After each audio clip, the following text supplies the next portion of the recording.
বিজয়ের দ্বারপ্রান্তে যখন বাংলাদেশ, ঠিক তখনই দেশীয় রাজাকার আল বদর আল শামস বাহিনী হত্যা করেছিল জাতির শ্রেষ্ঠ সন্তানদের।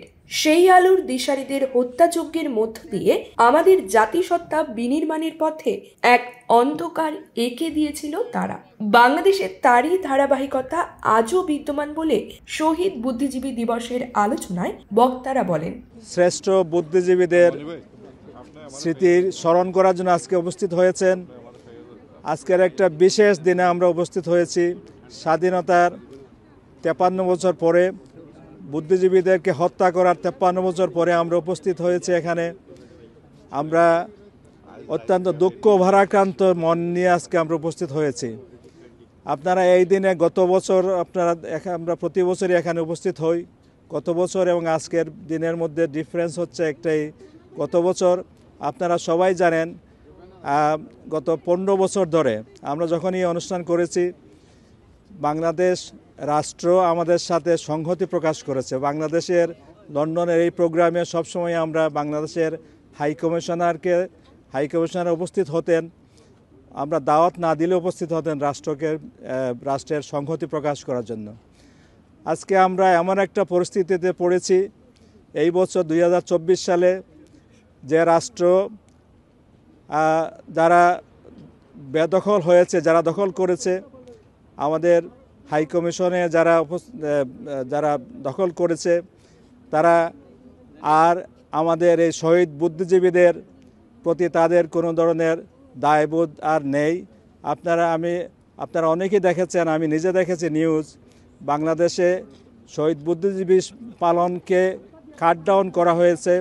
আমাদের শিক্ষা অধিদপ্তর থেকে একটা নোটিফিকেশন জারি করা হয়েছে, প্রজ্ঞাপন জারি করা হয়েছে যে দেশে কোথাও কোনো শিক্ষা মন্ত্রণালয়ের আন্ডারে যারা যত প্রতিষ্ঠান আছে কেউ শহীদ বুদ্ধিজীবী দিবস পালন করতে পারবে না। আমরা এমনই একটা ভয়াবহ এর মধ্যে পড়েছি, আমরা বুদ্ধিজীবী দিবসকে কাটডাউন করা হচ্ছে। আগামীতে হয়তো এরা যদি ক্ষমতা ধরে রাখতে পারে, হয়তো আমাদের বিজয় দিবস, স্বাধীনতা দিবস এগুলো কিছুই থাকবে না। তো এই ধরনের একটা সংকটময় পরিস্থিতিতে আমরা উপস্থিত হয়েছি। আমি সবাইকে আহ্বান করব যে আমরা আজকে শহীদ বুদ্ধিজীবীতে মিলিত হয়েছি, আমরা আমাদের বিজয় দিবসে আরও দ্বিগুণভাবে মিলিত হব। বিভিন্ন অনুষ্ঠানগুলো হচ্ছে, আমরা সবাই যাব এবং আমরা যতই চেষ্টা করা হোক না কেন, যতই যারা এই যে বিপদ দেশে আমি মনে করি এটা সাময়িক। আমরা 71-এ যুদ্ধ করে শহীদরা রক্ত দিয়ে স্বাধীন করেছে দেশ। 75-এ দেশকে আবার বেদখল ছিল, আবার পুনরুদ্ধার করা হয়েছে। এবারও পুনরুদ্ধার হবে আমাদের সম্মিলিত চেষ্টায়। আমরা চেষ্টা করে যাব, আমাদের উত্তরসূরি যারা আছেন তারাও চেষ্টা করবে। এই দেশ থাকার জন্য এসেছে যে আদর্শ আমরা 71-এ 30 লক্ষ মানুষের রক্তের বিনিময়ে অর্জন করেছি, সে আদর্শের মৃত্যু নাই। কারণ এই আদর্শ হচ্ছে সার্বজনীন মানবিক আদর্শ এবং মানবিক বাংলাদেশ আমরা গড়েছি। একবার যখন পেয়েছি এটা আর শেষ হবে না।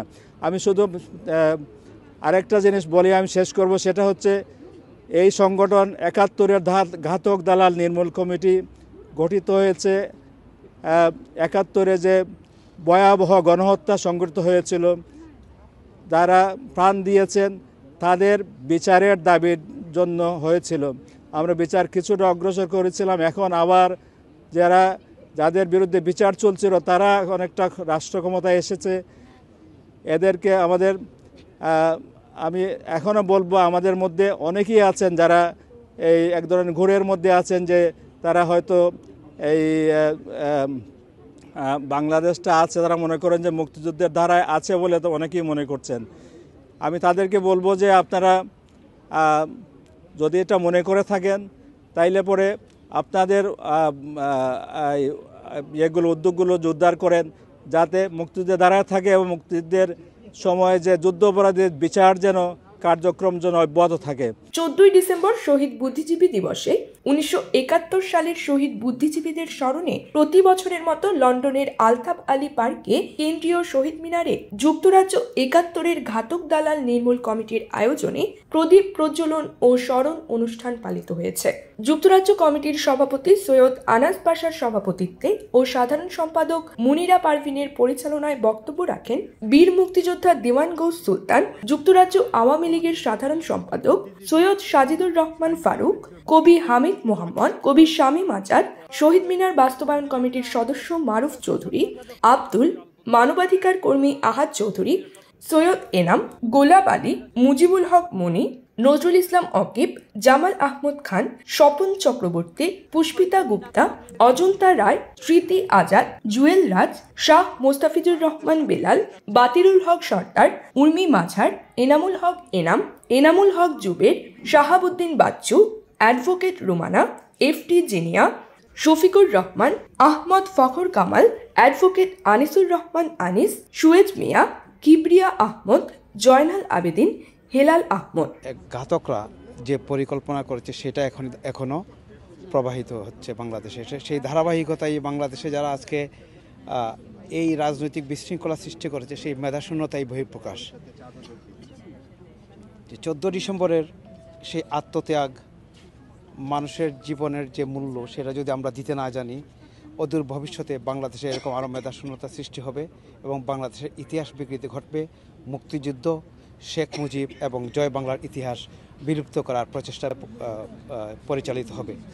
আমাদের বিশ্বাস মুক্তিযুদ্ধের পক্ষের সব শক্তি ঐক্যবদ্ধ হয়ে এই ষড়যন্ত্র মোকাবিলা করবে, দেশকে মুক্তিযুদ্ধের চেতনায় পরিচালিত করবে। এই আশাবাদ ব্যক্ত রেখে ঘাতক দালাল নির্মূল কমিটির সকলকে ধন্যবাদ জানিয়ে আমার বক্তব্য শেষ করছি। জয় বাংলা।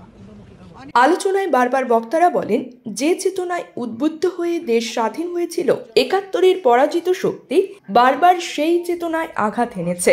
বাংলাদেশের মানুষ সেই আঘাত ব্যর্থ করে ঘুরে দাঁড়িয়েছে। মুক্তিযুদ্ধের আদর্শই জয়ী হয়েছে। আমরা ব্যর্থ হয়েছি এদের চিহ্নিত করতে। শহীদ বুদ্ধিজীবীদের যেই রক্ত, তাদের রক্তের মধ্য দিয়ে আমাদের লাল সবুজের পতাকা, 30 লাখ শহীদের রক্তের মধ্য দিয়ে আমাদের লাল সবুজের পতাকা, 71-এর যেই মহান মুক্তিযুদ্ধ, লক্ষ লক্ষ মা বোনের সম্ভ্রমের মধ্য দিয়ে আমাদের লাল সবুজের পতাকা, আমাদের স্বাধীন সার্বভৌম বাংলাদেশ।